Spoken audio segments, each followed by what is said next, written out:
झुम झुम झुम गोष्टींचा वार शनिवार. छान छान गोष्टी, मजेदार गोष्टी. झुम झुम झुम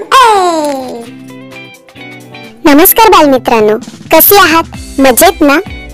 तुम्हाला जर आमच्या कथा आवडत असतील तर आमच्या चॅनलला लाईक करा, सबस्क्राइब करा, बेल आयकॉनला प्रेस करा आणि या कथा तुमच्या मित्रांना शेअर करा.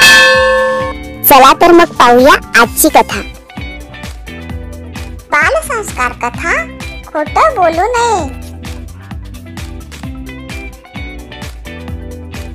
मूर दादा, चल आपण त्या डोंगरावर खेळायला जाऊ. नाही रे हरिण दादा, माझा पाय खूप दुखत आहे. अरे, काय झालं तुझ्या पायाला? अरे, काल मी त्या भिंतीवरून उडी मारली, त्यामुळे माझा पाय मुरगळला, त्यामुळे खूप दुखत आहे. अरे, पण सकाळी तर तू आभाळात ढग जमा झाले होते तेव्हा थुई नाचत होता. अरे, तुला कसं समजलं? मी सकाळी तुझ्याकडे खेळायला येत होतो तेव्हा त्या झाडापासून बघितलं तुला थुई नाचताना. पण पाऊस आला म्हणून मी परत माघारी आईकडे गेलो. अरे, खरं सांगू, मला आत्ता तुझ्याबरोबर खेळायला यायला खूप कंटाळा आला होता, म्हणून पाय दुखत आहे असं मी खोटंच सांगितलं.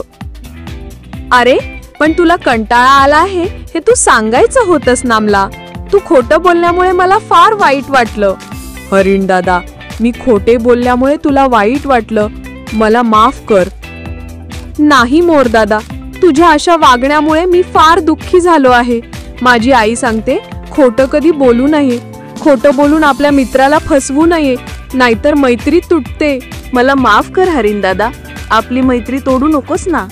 नाही मोर दादा, तू असं वागायला नको होतस. हरिण दादा, मला माफ कर ना, मी पुन्हा असे कधी वागणार नाही. तू आपली मैत्री तोडू नकोस ना. ठीक आहे, पण पुन्हा असं कधी वागू नकोस. हो हरिण दादा, मी आता इथून पुढे कधीही खोटं बोलणार नाही, खोटे बोलून कुणालाही फसवणार नाही, नेहमी खरंच बोलीन. छान, आता कसं खऱ्या मित्रासारखं बोललास. चल हरिण दादा, आपण त्या डोंगरावर खेळायला जाऊ. हो चल.